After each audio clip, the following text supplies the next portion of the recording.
first job I think I need to do is to cut back my roses. I have left this a bit long, I think, because as you can see I've got some new growth here, but I'm going to be brave. I need to cut this right down almost by half because I would like to remove this from the pot and plant it in the border. So I think that's the first thing I need to do. Always look for a bud. So you can see a very small bud here going to come, so I need to cut that at an angle.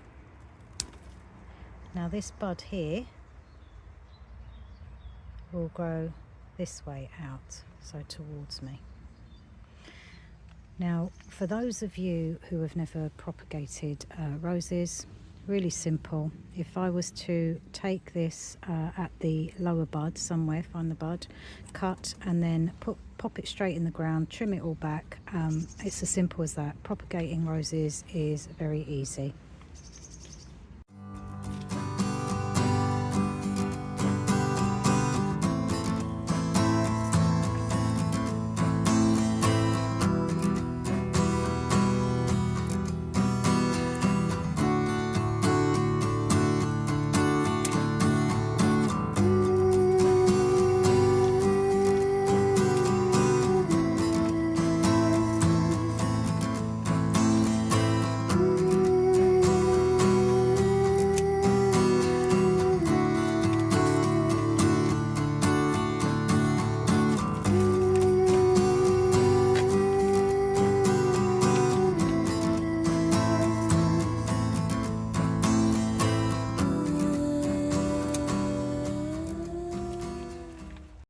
The other thing to note about roses is to make sure that you don't have crossovers. So this bit here is quite a weak stem, so I'm going to cut this right back to the ground because you don't need stems that are very thin here.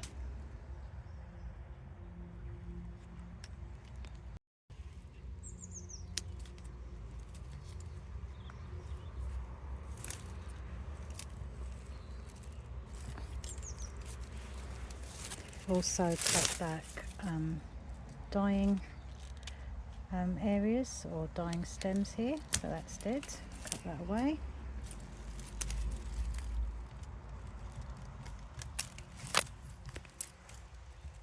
There you go.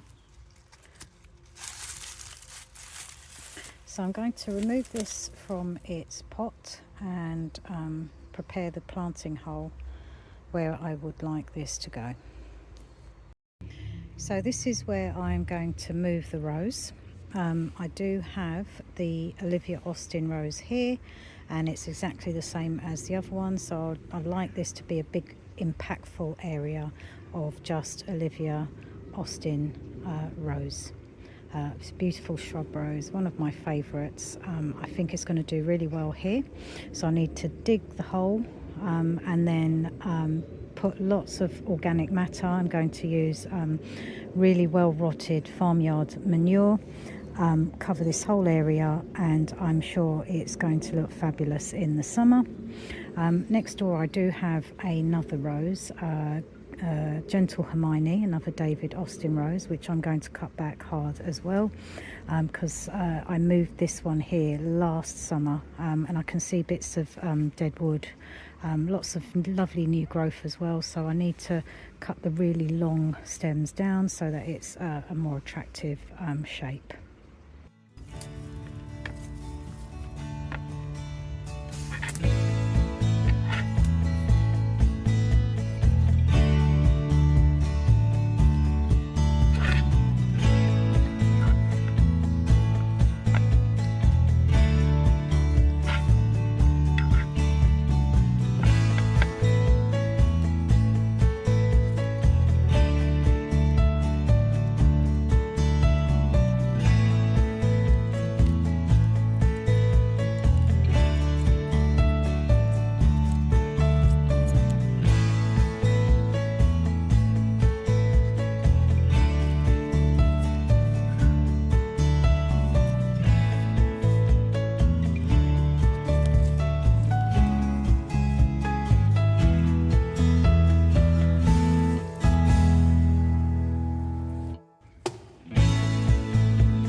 So I have obviously removed this Olivia Austin rose from a pot next to another Olivia Austin rose. I'd like this whole area to just really pop out. It's one of my favourite roses, and I have the room.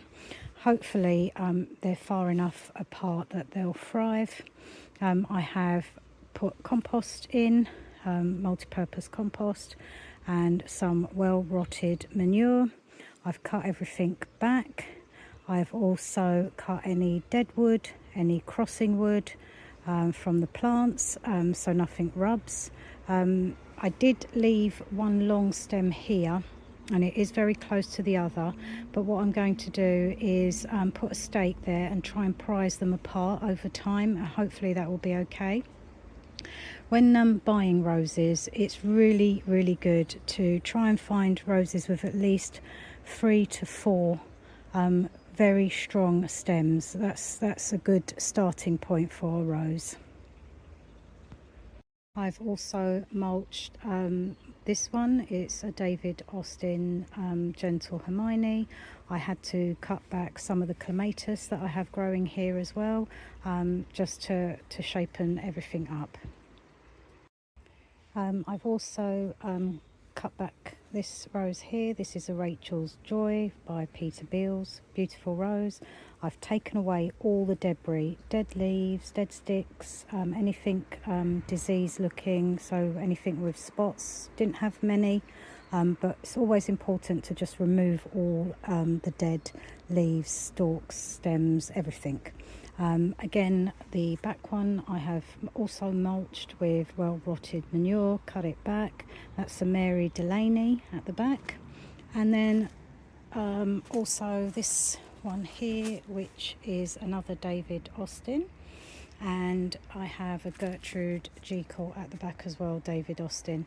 I moved this one about 2 years ago. It is not happy here, but I've cut it right back to see whether it will spring back. Again, I've mulched it, so hopefully everything will go well. So that's job number 1 in the garden done today. So job well done. On to the next.